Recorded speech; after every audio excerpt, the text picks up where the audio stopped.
Hi, this is Walt Mossberg, personal technology columnist for the Wall Street Journal. And last week, Apple revamped, completely redesigned what it says is the most popular Macintosh it has ever sold. I'm talking about the MacBook, Apple's lower-end laptop aimed at average consumers.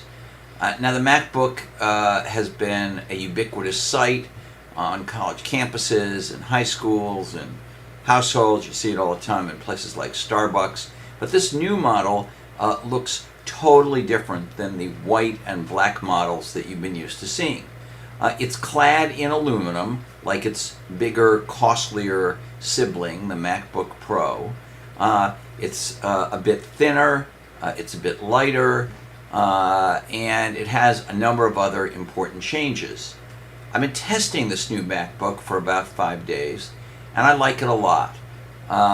It includes much faster graphics. It has an LED screen, which is very thin and very bright.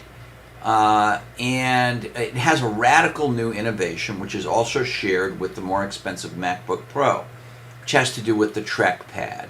On this new MacBook, the trackpad is huge. It's about 40% bigger than in the past. It's made of glass, and it's sort of a combination of the trackpad you're used to on laptops, which basically replaces the mouse and allows you to move the cursor and click on things, and the screen of an iPhone, which allows you to do multi-touch gestures using one or more fingers to represent to the computer different kinds of commands that allow you to rotate and resize photos, to quickly flip through web pages, and in the case of the new MacBook, to do some other things like expose the desktop or switch among running applications. But the really radical thing about this trackpad is that it has no physical button at all.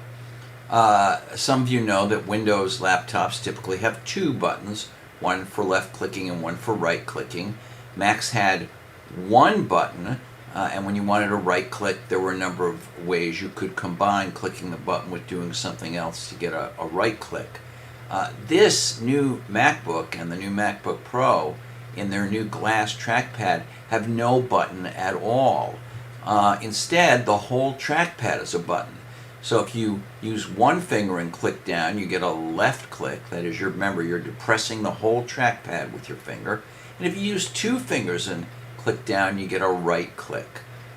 There's another way to get a right click also. You can designate one of the lower corners of the trackpad for one finger clicking to get a right click. And they did that because it's more like reaching for the right click button on a Windows laptop. And of course, they're very anxious in getting folks to switch from Windows to the Mac.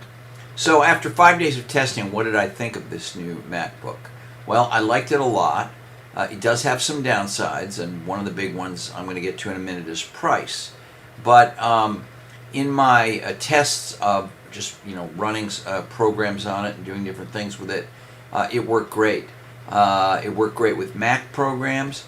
It also did a beautiful job of running Windows. I tested it with Windows XP using a program called VMware Fusion, which is one of those pieces of software that lets you simultaneously run Windows and Mac programs.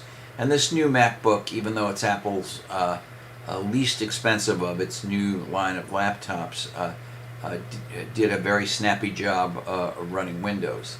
On my battery test, which is a very tough test because I don't allow any of the battery saving features to be turned on and I keep the screen at full brightness, this new MacBook actually did slightly better than its predecessor, and that was pretty good.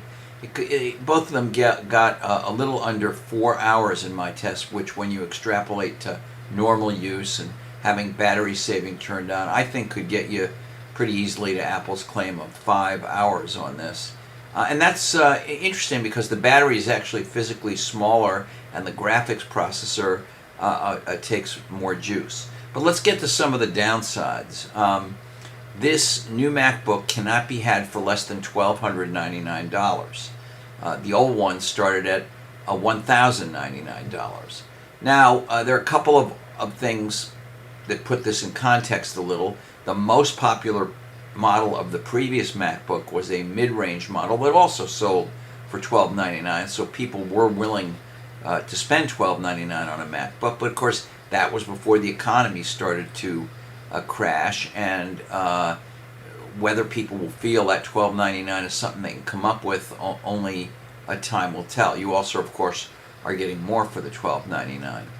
To hedge against this, Apple is keeping the base model of the old design MacBook on the market, continuing to make them, and they've even cut the price of that from $10.99 to $9.99, so you can get into an Apple laptop for $9.99, but you're not going to get the aluminum enclosure and the bright new screen and the better graphics and the cool new trackpad.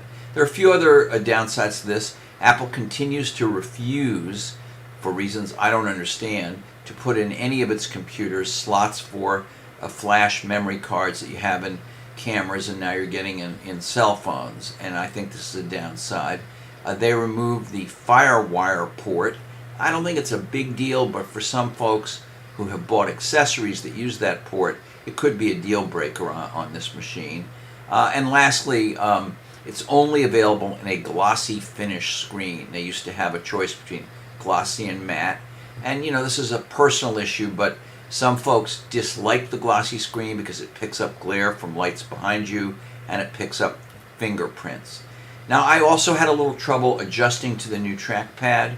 I had trouble, it seemed very slippery to me, and it takes a while to learn the clicking motions. I have to say, other people I asked to verify my reaction did not have the same reaction. They did not have any trouble. And after a few days, my troubles with the thing, or my adjustment problem, seemed to go away. But I think for at least some of you, you should be prepared for an adjustment period. Having said all that, I think this is a sturdy, speedy, attractive computer, very versatile. And if you have the $12.99, I can hardly recommend it. This is Walt Mossberg from the Wall Street Journal, and I'll see you next week.